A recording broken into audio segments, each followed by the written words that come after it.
Bom, boa tarde. É um prazer enorme ter hoje aqui na sexta aula da Escola da AKB o professor Stephen Marglin. O professor Marglin, ele é professor de economia na Universidade de Harvard e ele é um dos grandes nomes da economia crítica, da economia heterodoxa, que fez a crítica desde a década de 60 aos modelos ortodoxos, e o que gera, inclusive estando em Harvard, tendo esse contato com os pessoal mais ortodoxo, gera toda uma discussão interessante que se desenvolveu em um trabalho muito prolífico, que todos nós temos, se não lemos, temos que ler.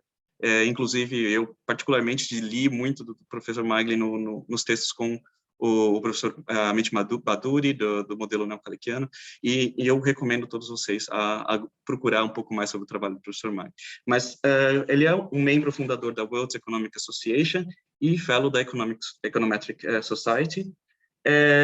Recentemente, ele escreveu um livro sobre o Keynes in the 21st Century, a General Theory, que é um livro desse ano, que recentemente foi disponibilizado e que vocês poderão, provavelmente, depois perguntamos para o professor Marglin como ter acesso ao livro. Professor Marglin, it's a big pleasure to have you here, so please feel free to talk as much as you want, and then we open for questions. Pessoal, se tem alguma pergunta que vocês quiserem fazer enquanto estiver acontecendo a apresentação, perguntas de clarificação, podem fazer, que eu tento traduzir se vocês quiserem fazer em português, se quiserem fazer em inglês, podem fazer em inglês, e aí eu paro a apresentação. I just telling them, Professor, that in case there are questions, we could do it during the presentation. So thank you very much. The floor is yours.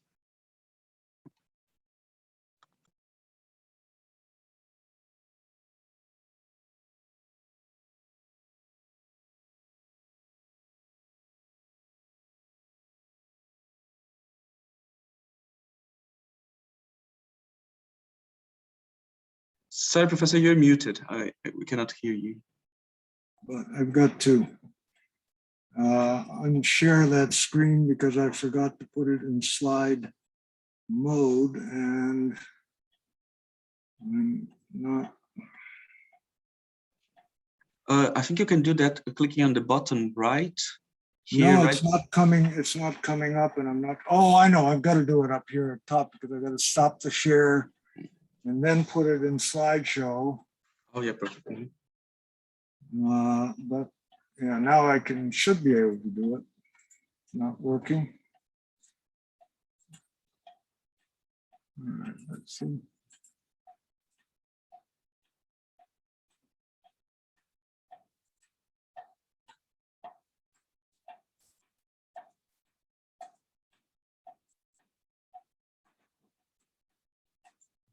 All right, now we're in business, and thank you very much, Danilo, for that introduction. I think, since I didn't catch very much of it, I'm not sure what you said, but I trust that it was kind, and I thank you very much. I'm very happy to be here. This is only my second book launch, if you will, though I've been teaching a course on this subject now for almost a decade. And I should say, perhaps at the outset, that when I started this project, and I'll come back to that a little later, I thought that this would be a brief, wait just a minute, how do I get the, I don't see anybody's picture. I'm trying to get that back. All I've got on one screen is what you're seeing, and on the other screen, I've got the slides, but I don't have anybody else, and I can't. Yeah, right now we are not seeing your slides, Professor. We're just seeing your camera. I'm not sure if this is what you. Oh, you're not seeing my slides? No. Oh, well, then let's try to. All right. Okay, let me minimize this and try again to share the screen. There we go. That should work. Yes, now we can see it. Yes, perfect. Yeah, now you can see it, but I can't see. I don't know why this is. I should be able to see on my screen the slides, and I can't, be able to move from one to the other, which I'm not able to do because I don't have the slides. I have, let's see if I click on, let's see.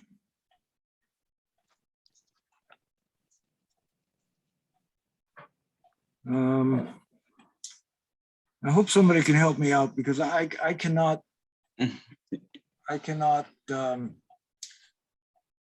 move the slide from one to another because that screen is not available to me. It should be okay. my right screen, but I'm not. I have two. I have a monitor and a laptop. So if you go right with the arrows on your keyboard, isn't it changing the slides? No. No. So maybe if you no, it's not the right. Let's see. If you leave this screen, raising the screen on the slide right now, maybe we can see if there's another way to put it as a full screen. You mean close the share? Close the sharing? No, just like leave it, putting ask in this main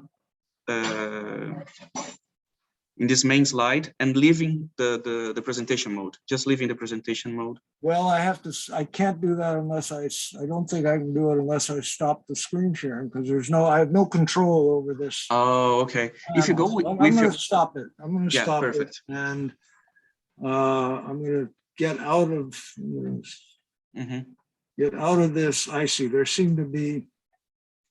I'm going to close this. In any case, if you prefer, you can send me the slides and I can put it on my screen. I prefer to do it myself. There's some glitch in this and I'm not sure what it is. What I'm going to do is close out PowerPoint and reopen it. And I think that should solve the problem. Yes, perfect. I'm closing. All right. So now I'm going to reopen. Okay, let's see. Yeah. An alternative would be to save it as a PDF and then we can. I'm just going to close this out. It's now saved. All right, now I'm going to reopen PowerPoint and let's hope that perfect. Don't have this glitch. Okay. All right. So I'm going to start that. And now, yes, sharing screen here. Okay, yeah. All right, this should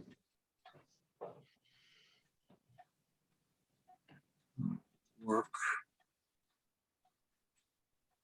Now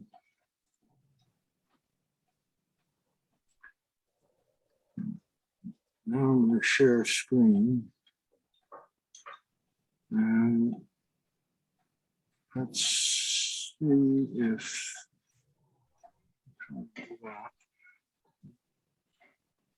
yes, now we can see your screen, yes. Yeah, except I'm not in the presentation mode. So let me try that. And again, I've got exactly the same problem. Yeah, if you press ESC, this button on the top left of your keyboard, it should leave this. Escape?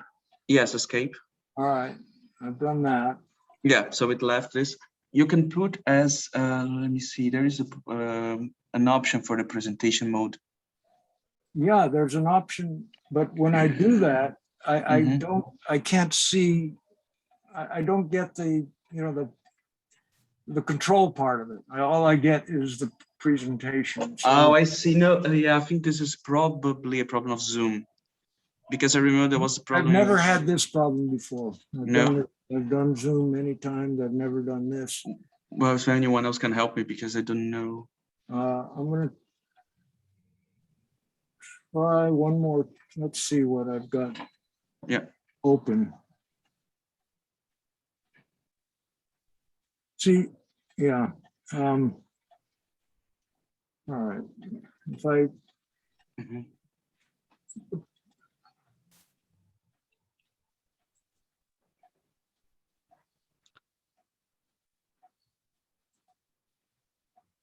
All right, now I've got it. Now it's working properly. I'm not sure what's going on, but I see you, I see 4 people, and I see I have control of this. So we're good to go. Sorry about the delay. I try to make up for it, but in any case, we're good to go now. So here's the cover of the book that Danilo introduced. And as I said, this was a long time in the making. When I started it, I thought that this was going to be about a 2-year project, that I knew what I wanted to say. I knew what I wanted to write. And it was just a matter of organizing my thoughts and writing them down. I have to say it took me 2 years to figure out how little I really knew. And then it took several years to learn what I had to know in order to write the book I wanted to write. And then it took some more years to actually write it down. So it's been more than 10 years. And I can date it almost exactly, and I will come to that point later. So what is the book? Why have I written this book? And I really have 2 somewhat different audiences in mind, but I imagine that some of you are from one audience and some of you are from the other. The first audience is really for students and teachers of mainstream economics. And my message to you is that what you've learned and taught about the determination of employment and output is at best half right. Flexible wages are not sufficient to restore employment after a shock to the system. Interest rates are not determined by saving and investment, but rather in markets for financial assets, that is to say, by stocks of assets rather than by flows. And perhaps most controversial from a policy point of view is that demand management is necessary over the long run, since in the long run, as well as in the short run, there's a trade-off between output and price stability. And therefore, that fiscal policy is a tool that is necessary not only to manage the economy in the short run, but for achieving the right mix of output. And the corollary of that is that budget deficits may be appropriate even when the economy is running hot. So if you're a mainstream economist and you sort of dropped into the Brazilian Keynesian Association to see what these guys are doing, us guys are doing, then I think this book is for you, and I think you'll learn, you'll have to wrestle with some new ideas that are in flat contradiction with your received teaching and learning. Keynes anticipated your difficulties, if you're in that group. In the general theory, he says, the difficulty lies not in the new ideas, but in escaping from the old ones, which ramify for those brought up, as most of us have been, into every corner of our minds. So there's a second group, and I imagine some of you are in that group, and that is students and teachers of heterodox macro. And what I believe you will acquire from my book is a new appreciation and a new understanding of alternatives to mainstream macro.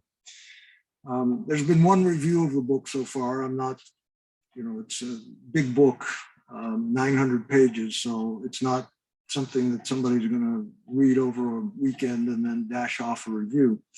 So there's only been one review so far, but this reviewer wrote, I had no idea what Joan Robinson was talking about.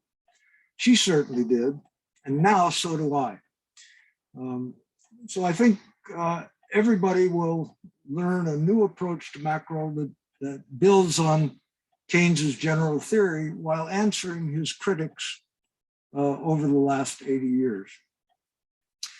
I want to emphasize that while I go into the history of thought, and it's an important part of my project, this is not a book about the history of thought. This is a book which is trying to put forward a new theory, a new macro theory, but building on Keynes's vision in the general theory.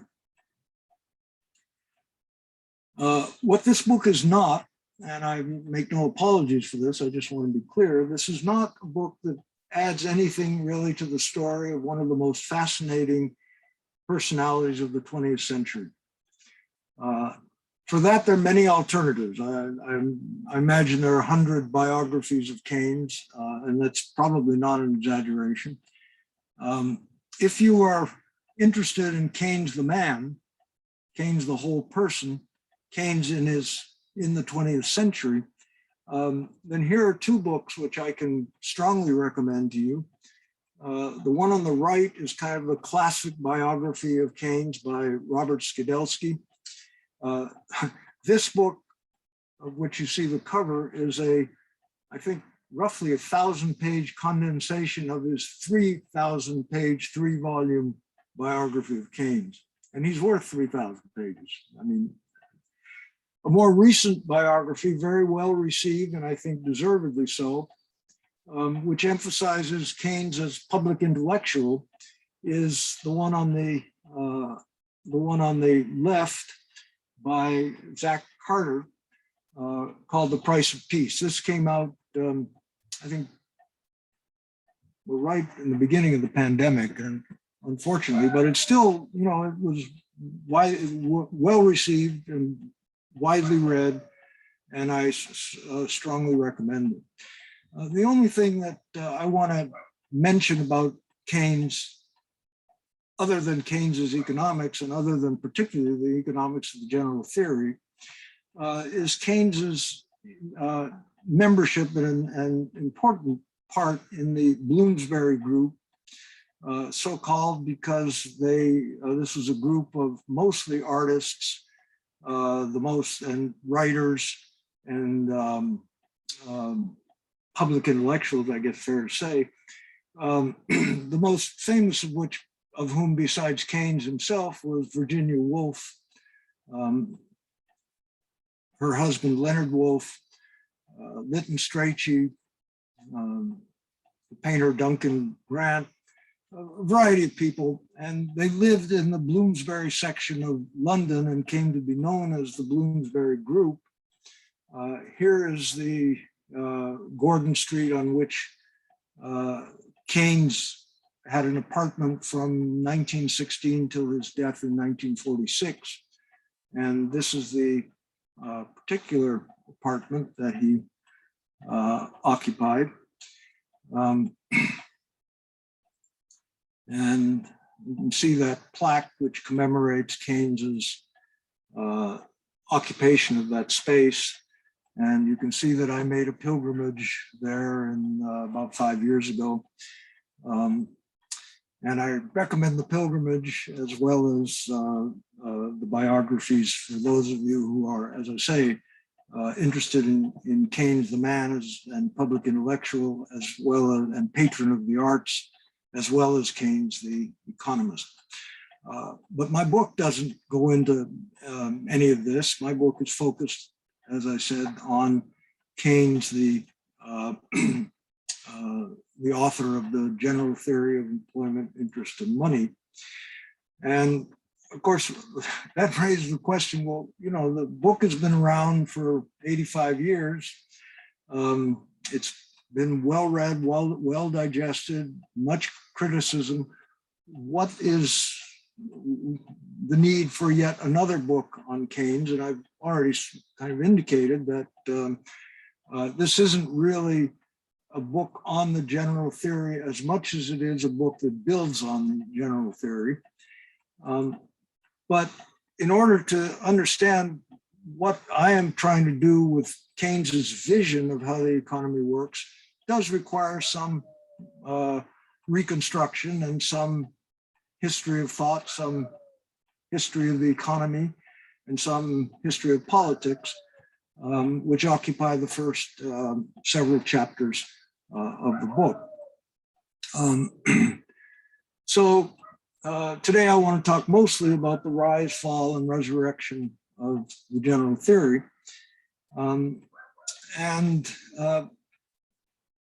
To to paraphrase Paul Samuelson, who a great economist of the 20th century, the general theory hit the economics profession like the pandemic, but with one difference. It was a virus to which everyone over 35, every economist over 35 was somehow immune.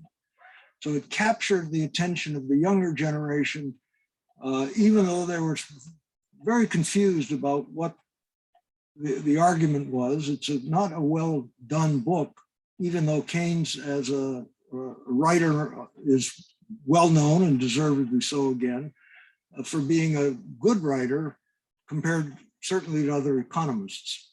But this book is not well written. It's very difficult to read. And it's understandable why. If you're trying to do something brand new, you're the pioneer, you're bound to be somewhat confused yourself, and it's going to be much harder to present a coherent, clear argument to your audience.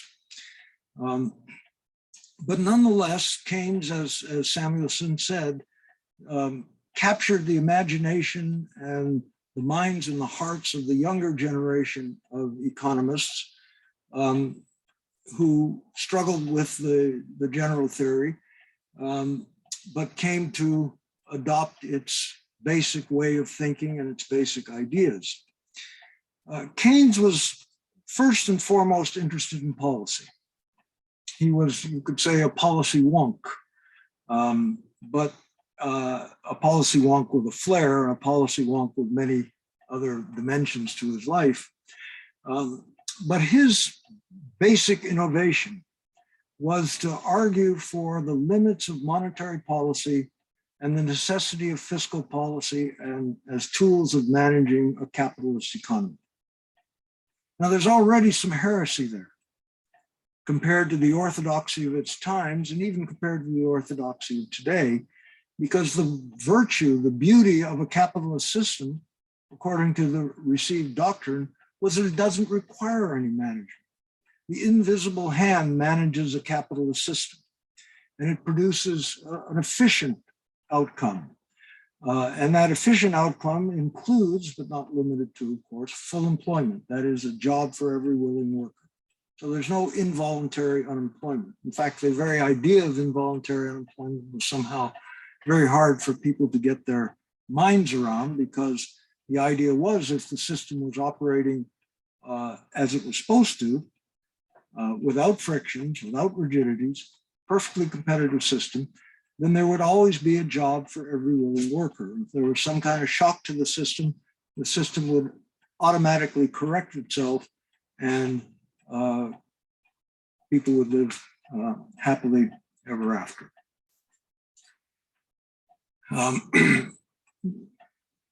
The famous, somewhat ironic, one of the many memorable quotes from the general theory is this idea that if the government were to employ men to dig ditches and fill them up again, there would be nothing to show for it, but nonetheless, even these expenditures would be an indirect contribution to business recovery. Therefore, wasteful expenditure by the government would be in the interests of the economy. Of course, productive expenditure would be better, but if for some reason that was not possible, then wasteful expenditure would be better than no action at all. Fiscal policy was a necessary tool of management. Now, I hope at least one person in this audience is scratching his head and saying, gee whiz, did Keynes write this? No, the answer is Keynes didn't write this. Jacob Viner wrote this, and Jacob Viner wrote it in 1933. That is 3 years before the publication of the general theory. What Keynes wrote was practically the same thing and was published in the general theory 3 years later. But if you are an aficionado of Keynes, then you would have recognized that I was somehow cheating you, because the quote I gave you was not Keynes. So why do I give you Viner? I give you Viner because to make it clear that point here is not that people weren't talking about fiscal policy and recommending, and Weiner was a very distinguished economist of his day. You've probably never heard of Weiner unless you're a specialist in the history of thought. But Weiner was the teacher of Paul Samuelson. He was a teacher of Milton Friedman, very distinguished economist. And he wrote practically the same thing as Keynes, and he wrote it 3 years earlier. But we don't remember Weiner, and we do remember Keynes. Why? It's because Weiner was just using his common sense, but his common sense was against the grain of economics. You couldn't fit Weiner's statement into any framework that made sense to economists. Whereas Keynes provided that framework, and he saw right away that, that because he'd actually been urging public works and deficit spending and fiscal policy in general in Great Britain since even before the Depression, because Britain never really recovered in the way that other economies did after World War I. So the 1920s were a kind of dismal time for Britain. And Keynes was urging that the government step in even before the Great Depression, but it became obviously much more urgent when unemployment climbed with the onset of the Great Depression in 1930. But we remember Keynes not because he urged government spending. Sometimes people, if you ask, well, what does it mean to be a Keynesian? It means you're for big government.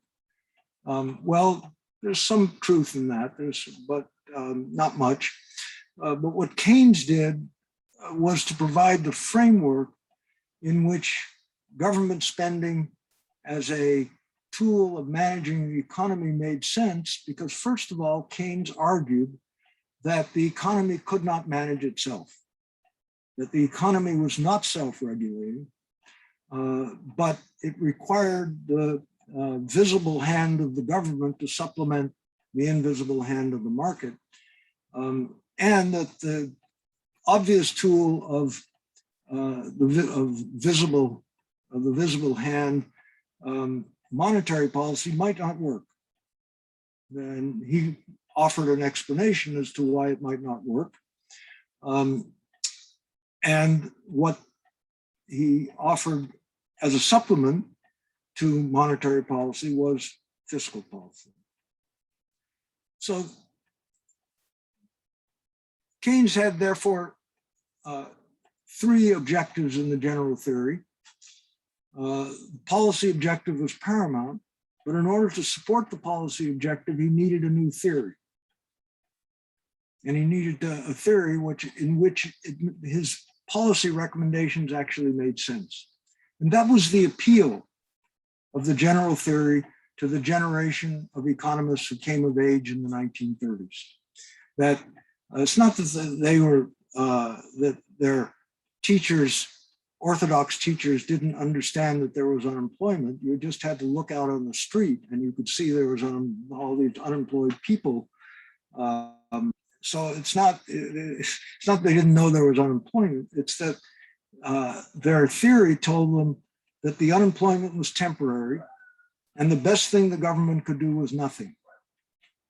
And that the economy left to itself would recover, and it would recover rapidly, and therefore anything the government might do would likely make things worse rather than better. As we'll see, Keynes, in order to provide this new theory, needed a new methodology, and I'll come to that momentarily. The theory was the theory that he needed, according to Keynes himself, could not be, in some respects, I should say, had to be the framework of orthodoxy. There were many people who said that, well, the economy that is self-regulating is the perfectly competitive economy. the economy in which nobody has economic power. There are not monopolies, there are not oligopolies, there are not trade unions, there are no organized elements beyond the individual participant in the economy, and that all these frictions, rigidities, imperfections could gum up the works, could cause unemployment. So since everybody recognized that the economy of the 1920s and the 1930s was full of rigidities and full of frictions, isn't that enough? Well, it's not enough if you believe that the problem is not made better by the government, but made worse, because in that case, your policy recommendation is to make the economy resemble the textbook model of perfect competition. Get rid of the rigidities, get rid of the frictions. A favorite rigidity on the right has always been, back then and 100 years before, and today, almost 100 years later, trade unions. They gum up the works because they interfere with perfect competition. On the left, trade unions are not the problem, it's rather monopoly, oligopoly, etc. Keynes was not blind to these realities. He was not blind to the power of monopoly and oligopoly, nor to the power of trade unions, especially in Great Britain at that time.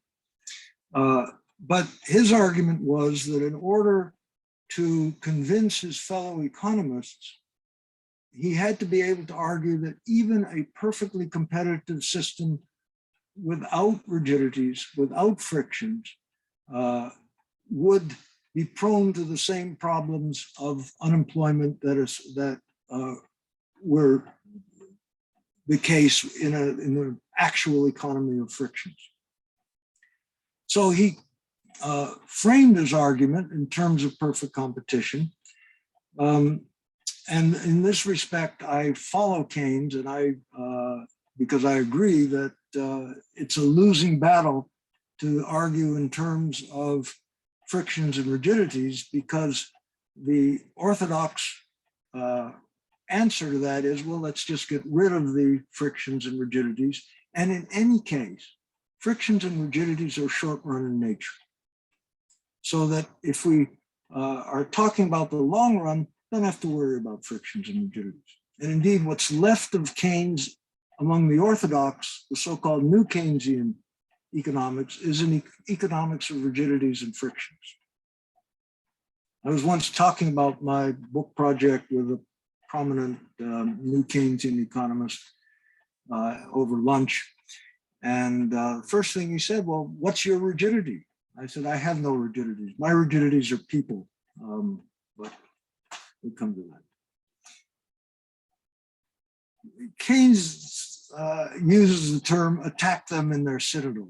And in a radio broadcast later transcribed in the Listener British publication and in the New Republican, a US publication, which you can find online. He says basically what I was just saying to you now. And in this part of it, you can't probably see it, but I transcribed it onto a something that you can read. He says basically what I said to you now, that it won't do to point out that there are rigidities, et cetera, because that's not the real issue. Those are warts on the body of capitalism. And getting rid of the warts is not going to solve the problem. There's a more basic problem, which is not to deny that the warts exist. It's just to say that there are more basic issues. And as I said a moment ago, new Keynesian economics, which is what there is left among the orthodox of Keynesian economics, of Keynes's economics, I should say,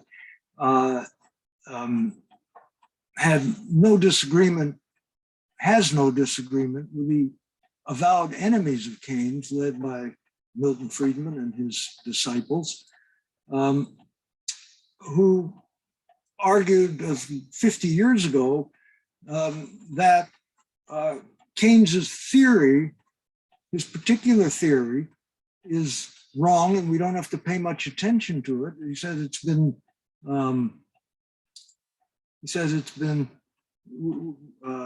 we can treat it summarily because it's been demonstrated to be false. And he grants that all sorts of frictions and rigidities may interfere with the attainment of a hypothetical long-run equilibrium, but apart from frictions and rigidities, the economy has no problem. As he says at the end of this quote, there is no fundamental flaw in the price system that makes unemployment the natural outcome of a fully operative market mechanism. So this was the orthodoxy pre-Keynes, and it's the orthodoxy that Milton Friedman was the leader in restoring. It's the basis of new classical economics, rational expectations, and all those anti-Keynesian forms of orthodox economics that have dominated from the 1970s, with the sole exception, as I say, that new Keynesians make for the short run, but not really based on Keynes, but based on the idea that there are frictions and rigidities. Professor, excuse me, there is a question here that is interesting because it makes a critique on the other side of the spectrum. So even considering it's a question by Vivian. Even considering perfect competition without rigidities, don't you think that there is a crucial problem in Keynes' theory since he uses the Marshallian basis to conclude his theory in a heterodox direction? So the criticism more. Well, I'm less concerned about which direction as getting the theory right, and I think you'd say I use the Marshallian. I believe it's more Walrasian than Marshallian, but I use that framework. And as you'll see in a moment, I think I can argue more convincingly, I hope it's more convincing, than Keynes, because I have a better methodology available, not because I'm smarter than Keynes, I'm not making any such claim, but because I have tools available to me that were not available to Keynes in the 1930s. We can come back to this question, I think, at the end, but when you get into my book, you will see that I'm very comfortable using the so-called neoclassical production function, marginal products, all these things that are anathema to some heterodox economists, but I hope not all. There's a little, well, all right, let me leave it at that. So Keynes recognized in the general theory that he needed a new methodology. His vision was much better than his reach was much better than his grasp, and he understood the need for this. So he says, in my earlier work, I used standard tools, but now I need to do something different. But in the end, I will argue he really failed on that, and not because of any lack of genius. He was the genius preeminent of 20th century economics, but because the tool just did not exist, or existed in very rarefied circles, not among economists. The surprising thing, just a note on the history of thought, the surprising thing to me is not that Keynes didn't have the tools, but that the next generation didn't develop and deploy these tools, because they've been available since the 1940s, 1950s. There were many, many very smart economists, but they went on a different tack than the one that I'm adopting. And there were tentative steps, which I talk about in my book, but nobody really went the distance. And I think I understand why, but and maybe we can come to that in our in the discussion. So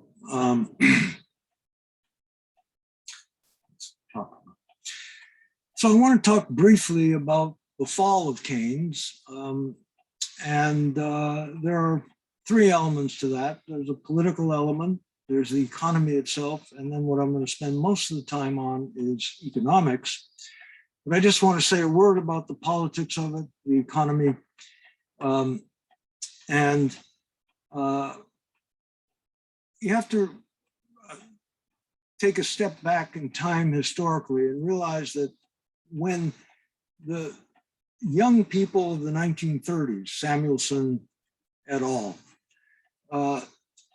were 10, 15 years later, they had become the leaders of the economics profession.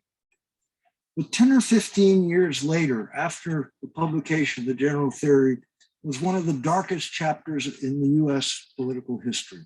It was the period of the McCarthyism, the persecution of the left, and anybody who was faintly identified with the left was suspect.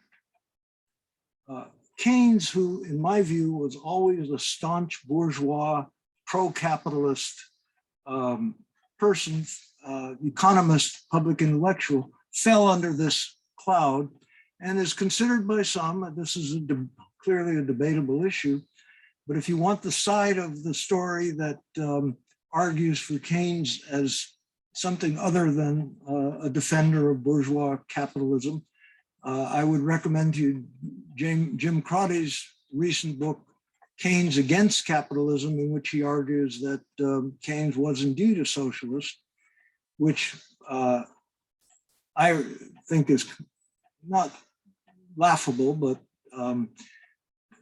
in terms of what socialism stood for in that period, it makes more sense to think of Keynes as a socialist today, when socialism, the meaning of socialism has changed so much. But in terms of the 1940s and 1950s, when socialism was about the nationalization of the means of production and the abolition of any kind of large-scale capitalist enterprise, my own view is that Keynes was in no more of a socialist than, say, Milton Friedman. But this is, as I say, controversial, and here's the other side of that view that argues the case that Keynes was a liberal socialist. That's the term of art. In any case, having any kind of possible, plausible identification with socialism was enough to make one anathema in the United States in that period. And so the environment political environment was very hostile to Keynes, and indeed some of the conclusions from the general theory were, to say the least, upsetting to certainly that form of capitalism that thought in terms of rugged individualism. But this was a time when I'd say even Schumpeter, Joseph Schumpeter, who was even more of a defender of bourgeois capitalism, was attacked as a socialist. Why? Because he took Marx seriously. And it was enough in that period, and for some time after. I myself have been accused of being a poisoner of the minds of the young for no better reason than I take Marx seriously. But anyway, so there was the political aspect and the political climate in which economics developed in the post-World War II period. Then there was the economy, and Keynes himself always thought in terms of demand and supply. Never thought in terms of demand alone. Many of his disciples went kind of overboard and ignored the supply side of the economy. So in the 1970s, when the supply side bit, the oil shocks, the stagflation, that is to say, high unemployment coupled with high inflation, all this was a great puzzle to many Keynesians, but if Keynes had been alive, would not by any means have been a puzzle to Keynes himself. But in terms of the attack on Keynes was very important, as in the minds of many, disproving, I think wrongly, Keynes's ideas. The third thing, which I want to spend a few minutes on now, and is the economics.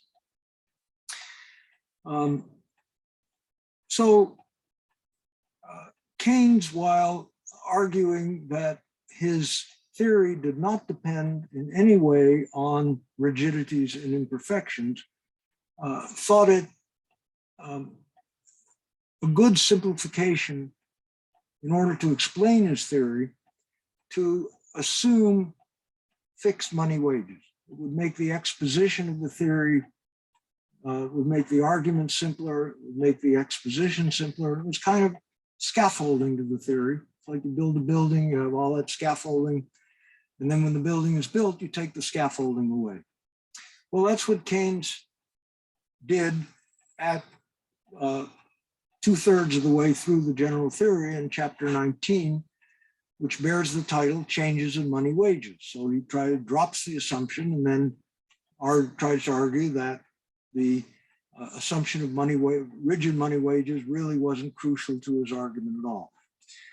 Unfortunately, he doesn't have a formal model in which to present these arguments. And he doesn't have it because he doesn't have a dynamic method available to him. So when Keynes is talking about changes in money wages, what he means is today the money wage is $20 per hour, and tomorrow the money wage is $15 per hour. The argument that was used to criticize Keynes and to argue that rigidity of money wages was indeed not just part of the scaffolding, but a crucial assumption to the general theory, was not an argument about changes in this everyday sense of the word, that today the money wage is one thing and tomorrow the money wage is another thing. People use the technique of comparative statics. What is comparative statics? It's to examine equilibria, as it were, between two planets. So on planet A, the wage is $20, and on planet B, the wage is $15. And that's the comparison. But there's no change in the everyday sense of the word, in Keynes's sense of the word. On planet A, the wage has always been $20. And on planet B, the wage has always been $15. $15 yesterday, $15 today, $15 tomorrow. There's no change. But you try to draw conclusions about what happens if you were to change the wage from $20 to $15 by looking at the equilibria on these two planets. Now, that's a perfectly respectable technique, perfectly respectable. I use it, you use it, everybody uses it. And for some things, it works very well. For analyzing the effect of, for understanding the determination of employment and understanding the operation of aggregate demand in the economy, it doesn't work well at all. In fact, it's very misleading. And in practice, wages and prices change very markedly from one day to another, from one year to another, during the Great Depression, which was the backdrop for Keynes's general theory. And in a situation where wages and prices are falling, then to take, and this is admittedly an extreme case, but it illustrates the point.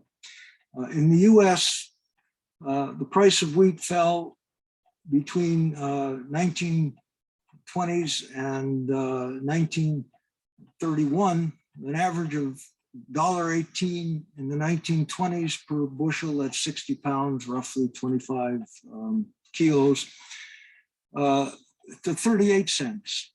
So fell by 2/3. Similarly, the price of cotton fell by about 2/3. So farmers who had, and here's the key point, who borrowed money in the 1920s, either to mechanize or to expand their land holdings or for any purpose, had to pay back their debts with 3 times as much production. Not possible. What happened to farmers? What happened to other people? As I say, farmers are an extreme case. They went bankrupt. when they went bankrupt, there were consequences for the rest of the economy because the people they owed money to also suffered.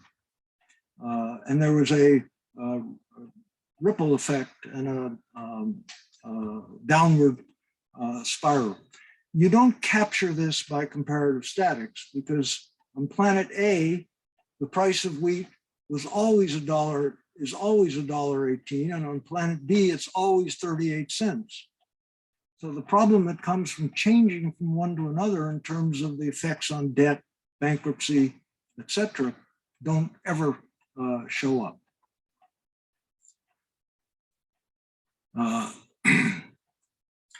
So my primary goal in raising Keynes is to provide this dynamic framework that allows you to analyze real-time changes. And I consider this to be very much in the spirit of Keynes. I think this is what I'm not trying to read Keynes's mind or pretend that I have a direct channel to Keynes. I mean, the title of the book, Raising Keynes, it's kind of a pun in English, but its translation would be conjuring, or its meaning would be conjuring up Keynes. But I believe that this is how he would do it. And I'm sorry, I know we're running a bit over, but I hope you'll bear with me. I've got one more substantive thing to do. And that's what I call the resurrection. And I put a question mark because, as I say, I believe this to be two things. I believe it, one, to be in the spirit of Keynes, but more important, much more important, I believe this to be the appropriate foundation for a macroeconomics for the 21st century. So let me back up just a little, not much, just a little, to something that if you've taken just one course in economics, introductory economics should be familiar to you, and that is a demand for labor, marginal product given by profit maximization, and a downward sloping demand for labor in terms of the real wage, and an upward sloping supply of labor schedule of individuals who are optimizing and choosing how much to work at the going wage. And the equilibrium in this case, this is the pre-Keynesian orthodoxy, and it's the post-Keynesian, not post-Keynesian in the sense of that school, but the after Keynes orthodoxy of the mainstream, is that this is what determines the equilibrium in a perfectly competitive economy with no frictions, no rigidities. The equilibrium is E. I find it more convenient, I'm not going to spend much time on this, but I find it more convenient to have the same thing, but in a different space, in the space of real price, which is just price divided by wage, and real output rather than employment. But it's the same thing. The supply of goods it's the marginal cost schedule for the economy. It's the inverse of the marginal productivity of labor. And the supply of labor is now backward bending because the argument is the real price rather than the real wage, but it's the same function. And it's the same equilibrium. So that's pre-Keynesian, and I would argue that's orthodox economics today, and I would refer you to practically any undergraduate text for the equivalent of this argument and this diagram. The Keynesians get a little bit confused when they go from this microeconomic argument basically to a macroeconomic argument if they're trying to be faithful to Keynes, because then there's a new element in the story, aggregate demand. And in the simplest case, and this is really very, very simple, and I get, I go into important modifications, but for now I want to stick to the most simple case. The aggregate demand schedule is a vertical line, which is given by, in the simplest case, income or output, real income equal to real expenditure, or real savings equal to real investment. And that's independent of the real price or the real wage. So it's a vertical line. And you can immediately see what the problem is. Where's the equilibrium? Is it here as before? Is it here? Do we ignore the supply of labor and just argue without it? Could be here. Well, my argument is it actually can be anywhere here in this space. The equilibrium can be anywhere in this green subspace, and it depends on the adjustment mechanism. It depends on how prices and wages and output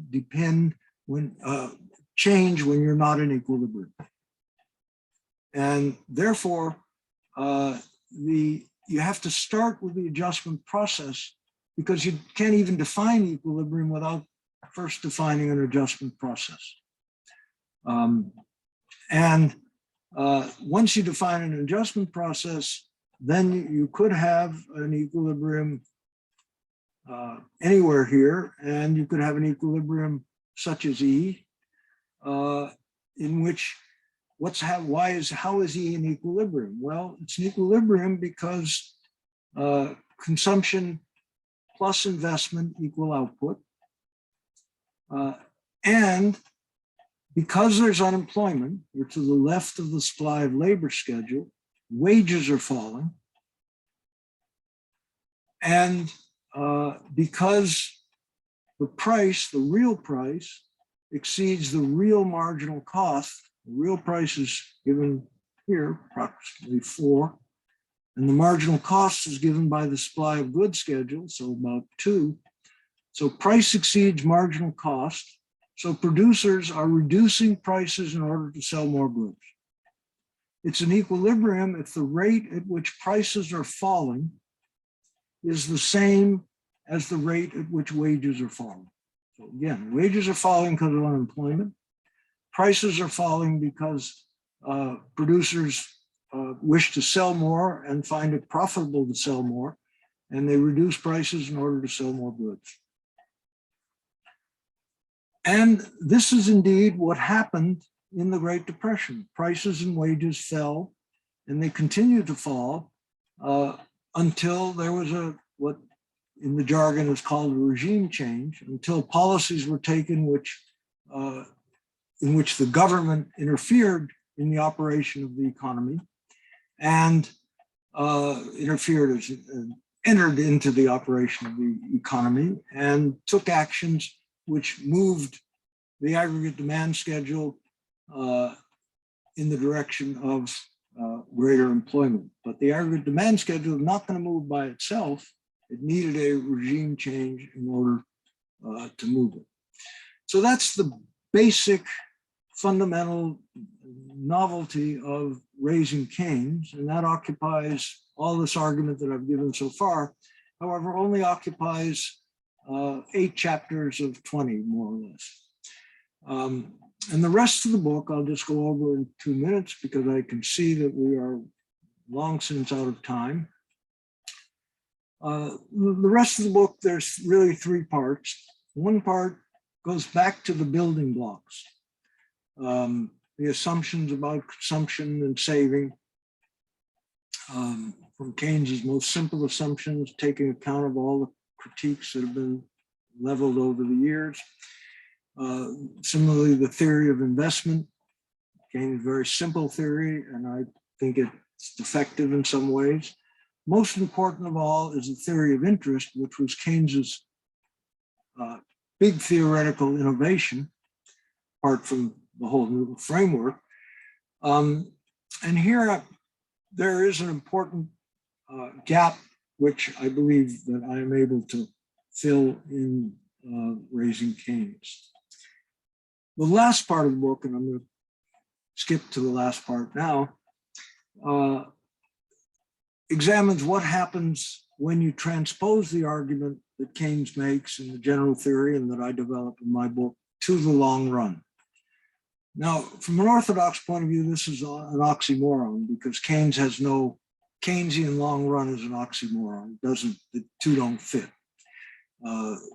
Mainstream Keynesians, as I've said, believe that Keynes had something to say about the short run, but really not for Keynes's own reasons, but because there are rigidities and frictions.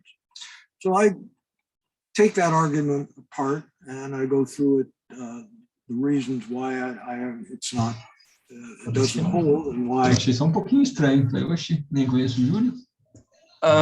Valdemar, por favor, você pode desligar. Quem é Júlio? Manda foto no fogão para mim. Pode desligar para ele. Okay. That's cool. Sorry, Professor. Yeah, someone opened the microphone. Yeah. Oh, okay. And the main innovation here is to address the problem of how there could be unemployment in the long run without there being growing unemployment. Because if Keynes has something to say about the long run, why isn't there either growing unemployment or continual inflationary pressure, which means that labor markets are super tight? And my argument here is that in the long run, it's inappropriate to consider the labor force as given. Virtually all the long run theorizing, both on the heterodox and the orthodox side, I have to say, takes the labor force as given. My argument is that the labor force that is available to the capitalist sector is really endogenously determined. I don't want to take any more time because I'd rather spend the time on your questions, but that's the argument.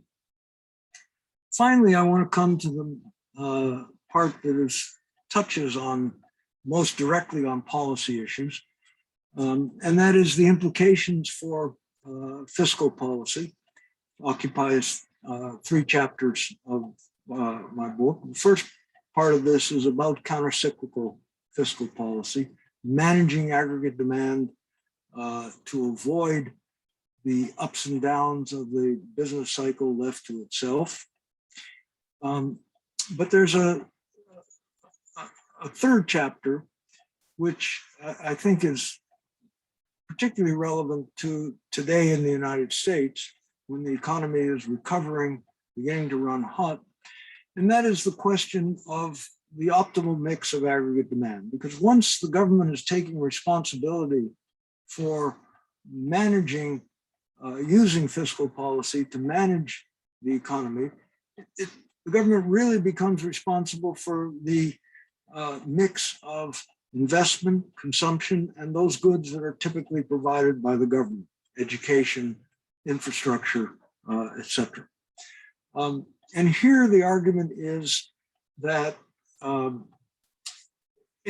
certain circumstances, deficits and debt are justified not only as part of the countercyclical weaponry, but also in the long run.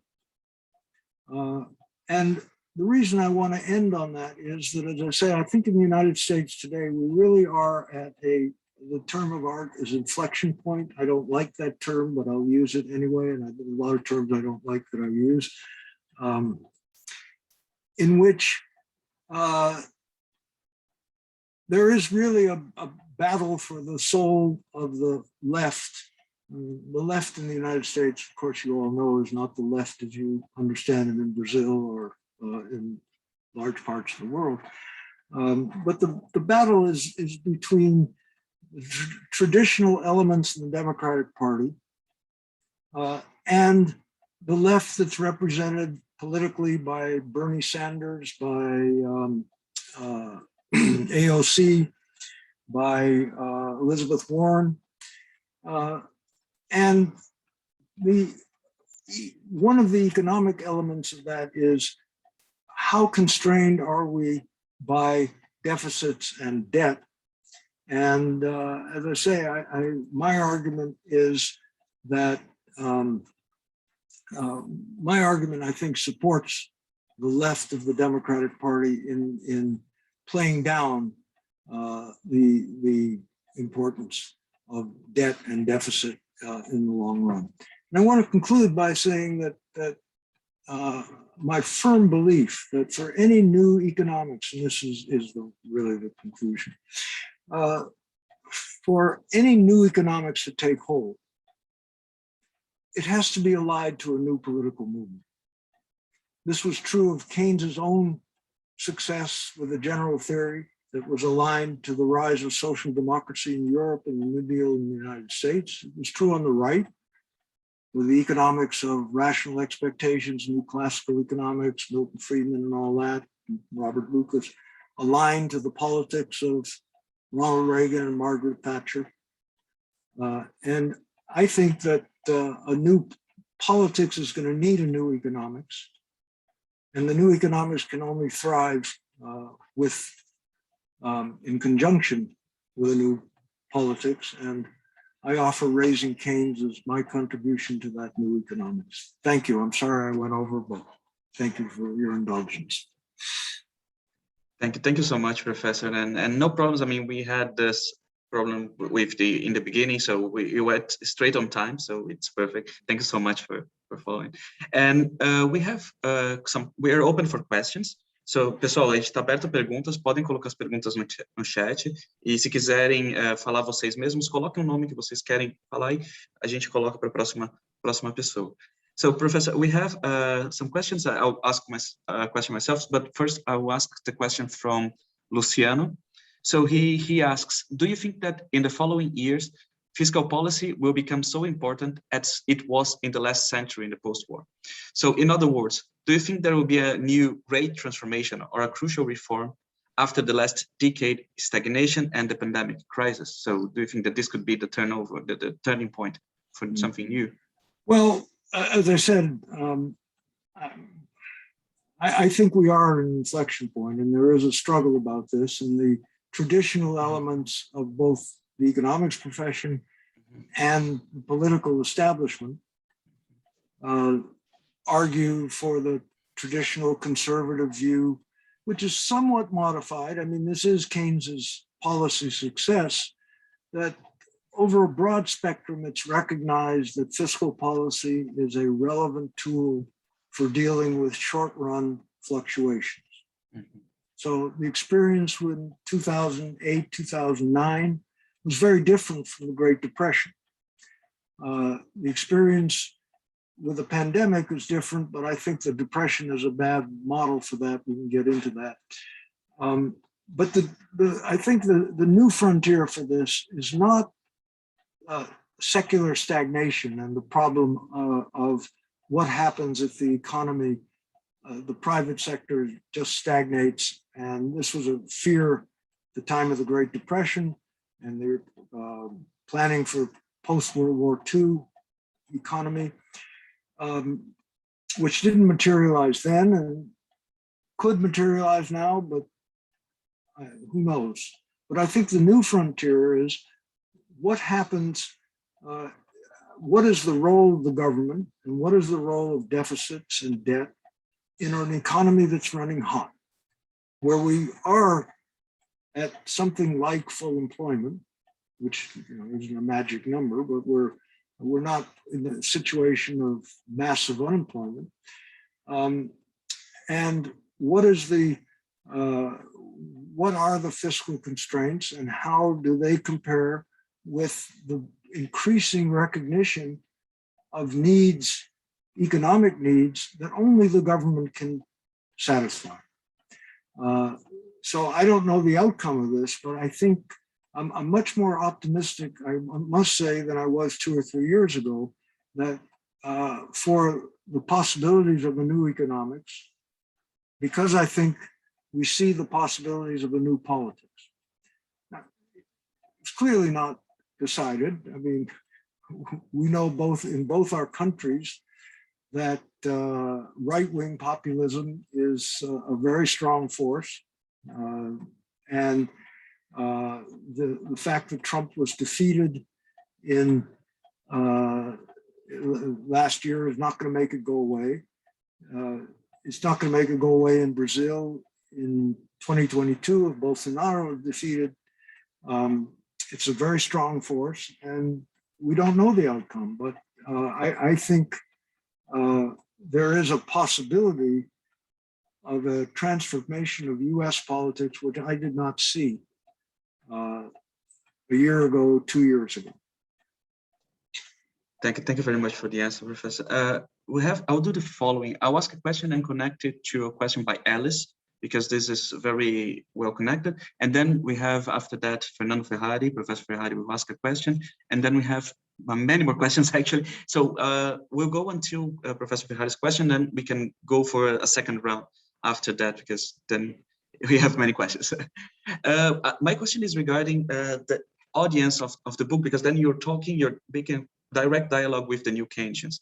And we, as the Brazilian Keynesian Association, we are definitely not new Keynesians. We are mostly from the post-Keynesian view. So we are very critical of this perspective and come back always to Keynes to get the roots of our theories. So in this sense, I'd like to ask how do you dialogue in the book, if there is any direct dialogue with the post-Keynesian tradition since Keynes, after John Hobson and all the recent post-Keynesians, because I can talk about from the works that I've seen people doing and in our community, and even people here in the association, trying to make this connection indeed with the equilibrium, and I'll say equilibrium, but most like the interaction between supply and demand, and as you have put it very clearly here, and how the supply, either in kind of Caldorian perspective, a supply rate and demand rate ends up adjusting one to the other, and a different mechanisms, either by changes in the labor force, in the labor supply, or by labor productivity, and how do they adjust themselves. So I'd like to ask your on this regard, connecting with the post-Keynesians. And the question by Alice, it goes a bit in the same direction in the connection with post-Keynesian, but asking why people remember more Keynes and not so much Skidelski. So in terms of the effective demand and what came after became the new, even the new Keynesian, the post-Keynesian, not the Skidelskian debate. And if you could talk a bit more, even connected to what I just asked, about the labor force being endogenous. So how your question in the book, in a theoretical sense, on this regard. Those are three questions, really three questions that could occupy a whole other, let me be sure I have them right. So first one is engagement with post-Keynes. And the second is why Keynes and not Skidelski. And the third is the endogeneity of the labor force moment. Okay, so you keep track of those three, and I'm going to start with the first. And if I say, well, what's the second? You'll tell me. So the first, I take my cue from what you said, Danilo, in your introduction of this, and that is, I go back to Keynes. Not because Keynes is at the last word and Keynes is God, or Keynes had a direct line at Mount Sinai to the Word of God. Not, that's not my view, but Keynes was really, I think he had the right vision and the right understanding of how a capitalist system works and how it fails. Keynes had no compunction about using marginal productivity and so forth. The supply of goods, my supply of goods schedule is Keynes's supply of goods schedule. And it is taken from Marshall, it's in Walras. I find that kind of a digression to argue about whether the neoclassical production function is correct or not. Of course, it's not correct. The whole macroeconomics is not correct because we're talking about a single good. That's what we do mostly. We might have two goods. Maybe there's an investment good and a consumption good, or maybe as in some of my models, one of my models, there's an agricultural good and an industrial good. But basically, there's this huge simplification, and not only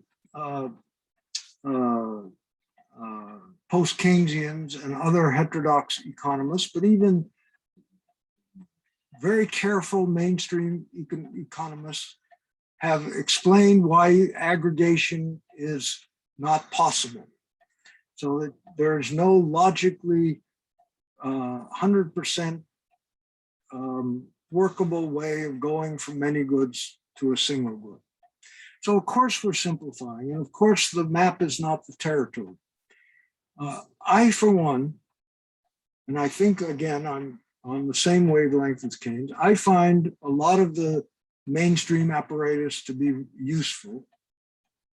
And in any case, it is the dominant apparatus. And the more we can use of that apparatus and still make the crucial argument that the capitalist system is not self-regulating and requires intervention, I think the stronger our position. That was Keynes's position. That's what he said. I had that long quote from the listener, which he says, attack them in their citadel. Because if we don't attack them in their citadel, which means using their weapons, we will not convince them.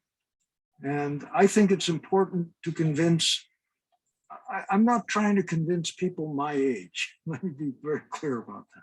I'm trying to convince the younger generation. And I think to convince the younger generation, the more that we can use of the mainstream apparatus, the stronger our arguments. So that's my answer to the first question. And you know, I think that Joan Robinson had very important insights. I don't think she made her case very clear, as my reviewer that I quoted at the beginning said, who went to Cambridge, sort of, I think in the last years of Joan Robinson's life, and was a great admirer of Joan Robinson and believed what she said, but didn't understand it. And I mean, she made a big thing about the difference between historical time and what she calls logical time and so forth. Well, that's the same distinction I am making between changes in real time and comparative statics. But I think, as with my reviewer, I'm very clear about this, and I think Joan Robinson was not. So that's my answer to the first question. Second question is one that I've thought about a lot, why Keynes and not Koletsky? And Koletsky is in my bibliography and makes a couple of appearances in the book, but it's not about Koletsky. It is about Keynes. And the reason really comes back to my answer to the first question. Koletsky was not interested. Koletsky was, insofar as he had an economics formation, it was a Marxist economics formation. He wasn't interested in dealing with orthodoxy. He wasn't interested in convincing orthodox economists. He was much more interested in the next step. But I believe with Keynes that you can't do the next step unless you've done the step of attacking them in their citadel. And I think Koletsky had neither the interest in doing that, nor the understanding of mainstream economics. And I think that, therefore, there is good reason why Keynes is remembered and Koletsky is not. Now, there are other reasons too, of course, which are not such good reasons. Koletsky wrote in Polish, Keynes wrote in English. And while English was not the dominant language it has become in the post-World War II period, very clear that English was a cosmopolitan language and Polish was not. So there are lots of reasons, but I think fundamentally the reason is that Keynes attacked the citadel of economics, understood that that was a necessary condition, and the same reason that as far as the public is concerned, that Keynes is remembered and not Weiner is the same reason that Keynes is remembered and not Koletsky. So I'd be glad to hear, this doesn't have to be a one-way, I don't have to have the last word in any of this. I'd be glad for whoever asked the question to come back at me and have a dialogue about it if we have time right now, if not by email, and I'd be glad to further engage. The last question about the labor force and the endogeneity of the labor force. I agree with you. That's one mechanism among many, but I made a kind of strategic decision of, what I was going to consider in this book and what I wasn't. And since I had to consider labor supply, I spent a lot of time on that. I don't spend a lot of time on technological change, technical progress. I do spend a lot of time on the difference between capital deepening and capital widening investment, which I think is really crucial to understanding the argument that Amit Bhaduri and I made in 1990, and understanding this long-standing argument about profit-led versus wage-led growth. And my take on that is somewhat different from many heterodox economists. I believe that it's kind of not very productive to characterize economies as to whether they're profit-led or wage-led. Much more important is the stage of the business cycle in that the same economy can be profit-led at some stages and wage-led at others. And the reason has to do a lot with the difference between capital deepening and capital widening investment. But that, I don't, unless I'm prodded, I won't go further in that direction. But in terms of labor force dynamics, as I said, that the basic argument against the extension of Keynes to the long run, that's not quite the right word, because I think Keynes meant his theory to apply to the long run. So it's not an extension, it's what was intended. But what was rejected by mainstream economists, and their argument has been, well, we don't see what you would expect in the long run, which is one of two things. If there is a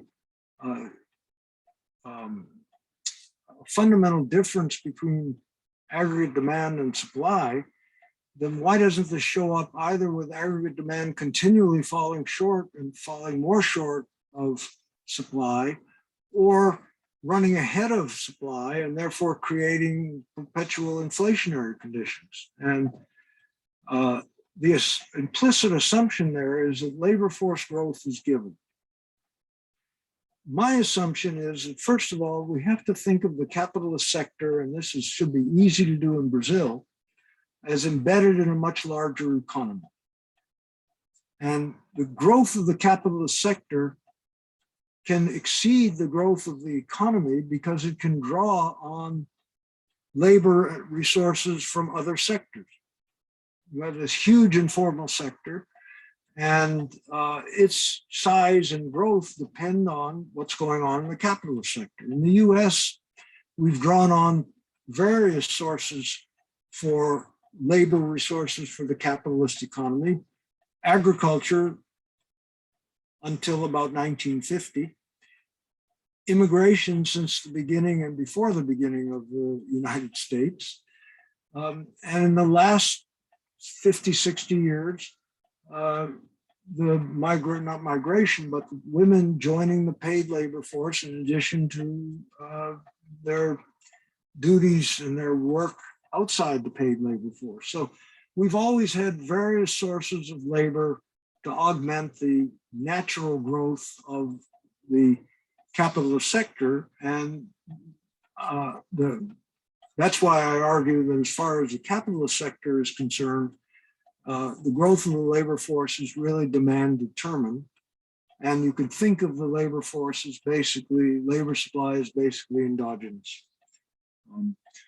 You have to specify again the mechanism, but that's the basic argument. Thank you so much, Professor. And I'll definitely continue this conversation by email, because it's something I'm very much interested. But so we can move with Professor Fernando Ferrari's question. Then we have 3 more questions. Is it okay if we go all of them in the last round? And then, yeah, sure. because of time. Yeah, perfect. Yeah, no, I'm not time constrained, so we can go on as long as there's interest. And obviously, people are, that's one, I don't know if it's a virtue or a defect of Zoom, but people can, go in and out as they please. Good. Perfect. Thank you, Professor. So, Ferrari, would you like to ask the questions? Yeah, perfect. Thank you. First of all, thanks so much, Professor Marglin, for your attention with the Brazilian Keynesian Association and for your excellent lecture. I have one brief comment and one question. My comment is related to you mentioned the Cartas 2020 book. This is very nice. I have finished a few weeks ago, and I would like to suggest for people that are attending your class one book that was published in 2015 by Richard Davenport, Universal Man, The 7 Lives of John Maynard Keynes. This is very nice. I enjoy it so much. I don't know if you have I'm trying to see it. Can you see this No, one? I don't know this book. I don't know this book at all. Will you send me an email with the title? Sure. This is a very nice book, and I enjoy so much, right? And my question is related to the pandemic crisis, right? The pandemic crisis brought two new situations. The first one, the pandemic is the virus is an exogenous shock. And the second point is, and not, of course, if it is an exogenous shock, it's not endogenous shock, right? And the second point is not a problem of effect demand, but supply restriction due to the lockdown. Then my point is, how is possible to adapt Keynes and the macroeconomic policy, the counter-cycle macroeconomic policy and Keynesian policy in this situation, and think mainly up after pandemic crisis? Thank you. Thank you for the comment and your kind words, and thank you for the question. I've been arguing for just about a year now. I know this for a fact because I went back and saw a YouTube lecture that I gave just about a year ago, where I was asked a similar question. And my answer to that about the pandemic is that the best analog, the best way of understanding the pandemic in its economic form is not the Depression at all. And I think you're quite right. It's an exogenous shock, and it's a shock to supply, but it does have demand consequences. So what happened in the Second World War? I'm talking about the US economy. As you know, we escaped virtually all physical damage, and our economy emerged stronger from the war than when we went in. But so we had in the Second World War, a huge amount of output was diverted to useless production, useless from an economic point of view, not useless from fighting fascism, but useless from an economic point of view. So weapons, guns, bullets, tanks, etc., all of which were meant to be expended, to be destroyed, or to destroy others and to be destroyed. So there was that supply shock, there was that supply restriction in terms of consumer goods, but there was all this new employment and the pay that went with the new employment. So people were building up their balance sheets. There was, in the US, there was, blanking on the word, rationing. So people had all this money, but there was nothing to buy because the goods weren't being produced. And you couldn't bid up the prices for things that weren't being produced. So you couldn't buy, for civilian purposes, you couldn't buy an automobile, you couldn't buy consumer durables. You had to make do. So what happened when the war ended? Well, this rationing was very, very unpopular, and it was the first thing to go. So price controls that went with rationing were eliminated. People had all this money. There was a supply problem in terms of reconversion, that is, converting all those factories that were used to produce tanks to produce now, for the peacetime economy, to produce automobiles. And it's not impossible. And in fact, you could do it relatively quickly to convert from tank production to automobile production, but it does take some time. There are supply chain problems. So what did we have? In the conversion period, we had, first of all, some unemployment because it took, all these troops were being demobilized, and then as factories were being converted to peacetime use, temporarily less employment. And price controls were taken off. So there was a huge inflation in prices. And there was, it took time for that inflation to be resolved by the production of peacetime goods. So there's all this money chasing now relatively few goods, and the result was what standard economics predicts, inflation. But it wasn't a kind of endemic inflation. It was a temporary inflation, which was resolved after a couple of years. It was a couple of years of high inflation, then it was resolved. That's what I think we are undergoing right now as we speak. There is the transition from, it's not a wartime economy, but what we had was the same thing, people not producing because of the supply shock, because of the closing down of the economy in the interests of public health. And people were being paid. Unemployment was, insurance in this country was for the first time really more than adequate for most people. And for most people, they were quite prosperous, but they didn't have anything to spend on. Couldn't go to the restaurants because the restaurants were closed. You couldn't go to the theater because the theater was closed. You couldn't travel because there was no place to go.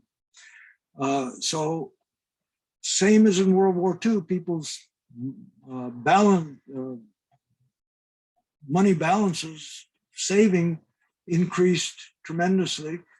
And as now goods are coming back online, but not coming back fast enough, there is inflation, just as in the aftermath to World War II. So I think the right model for understanding pandemic economics and post-pandemic economics is not the Depression, but World War II in the United States. Professor, we have two challenging and good, very good questions that I'd like to raise, but this could be our final question. Oh, Ferrari, yes, sorry. Professor Marglin, I sent the reference to Danilo, right? The books, the name's book. I sent to Danilo. Yeah, I can.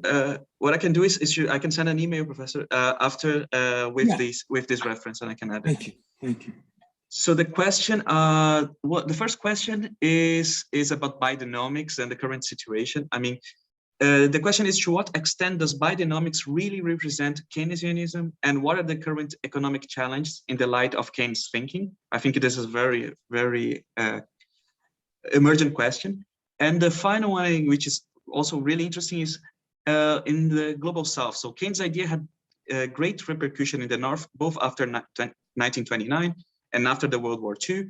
But in the global South, his ideas were not widely disseminated. Well, maybe we can disagree on that. But what do you think about it? This is the question that will be interesting. And then okay, well, let's take the first question. I think Bidenomics, we don't know what Bidenomics is yet because it is taking shape as we're speaking.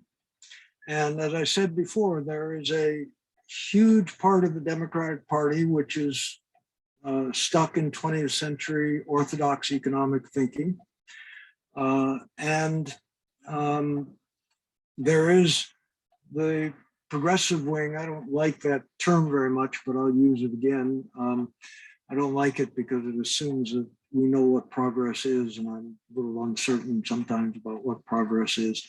But the progressive wing, which I characterize by the AOC, Sanders, Warren factions of the Democratic Party, which is pushing for something really new, and the crux of the battle really does have to do with fiscal policy, and it has to do with fiscal policy not as anti-depression, not as dealing with a stagnating economy, but fiscal policy when the economy is running hot. And I think the progressive wing of the Democratic Party is,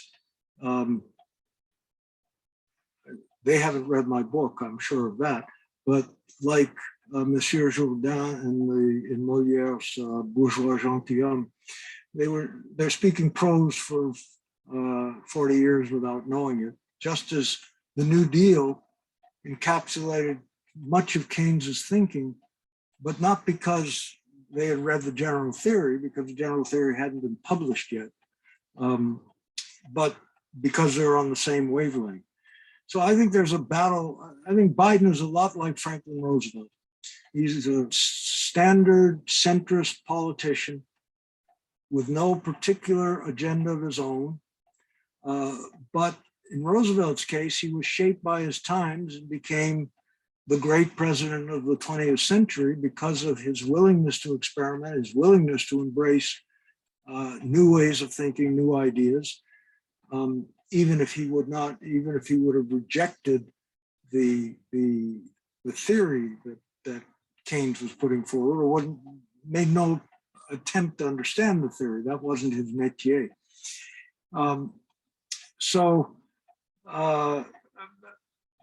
Biden economics will know better in 6 months or a year what Biden economics is, but the struggle is for the soul of the Democratic Party and for a new economics in which, as an Abba Lerner, great disciple of Keynes, is phrased functional finance, where fiscal policy and government tools are in the service of the economy rather than taking on, becoming a shibboleth, becoming a mantra that has to be respected of balanced budgets at whatever cost there is to the people who are the lifeblood of the economy. And Professor, is there a second question, or what did I? Yeah, it was on the global south. I mean, on Keynes' idea on the global south. Yes, thank you.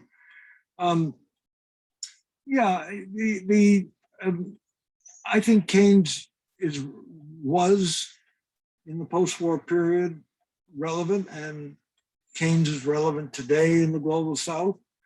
I think some of the same issues, but there were other issues that did not exist in the North. I mean, the principal problem in the Great Depression and the fear for the post-war period was that demand would be inadequate.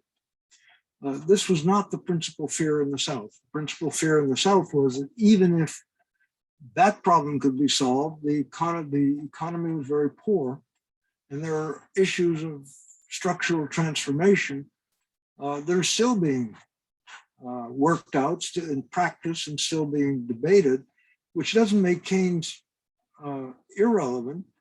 And in this respect, as I say, there's a huge difference between Keynes and some of his followers, who Keynes, as I said, was always aware of supply side issues and never argued that demand was the only game in town.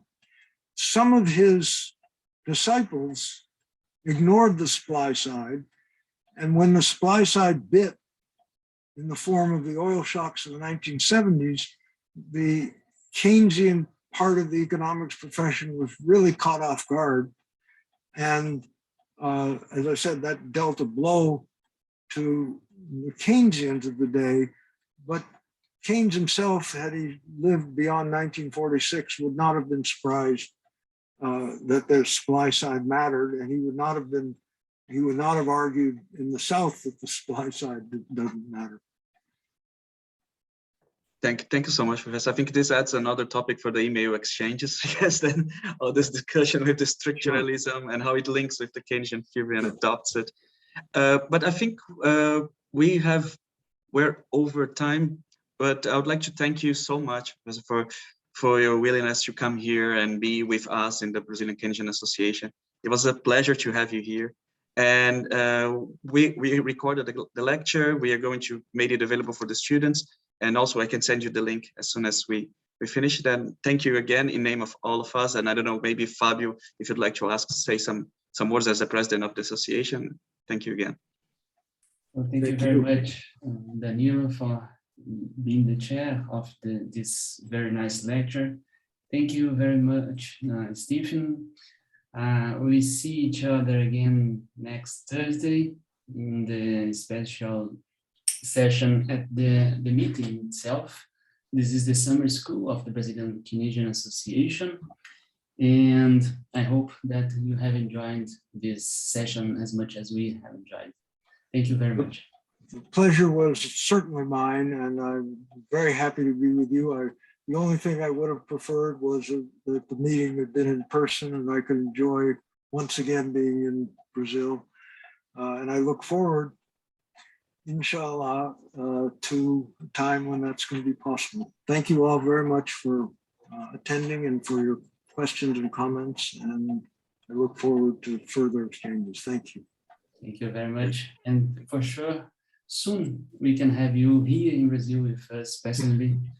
And I hope that this pandemic situation goes away really quick, because it's really bothering us. Thank you very much.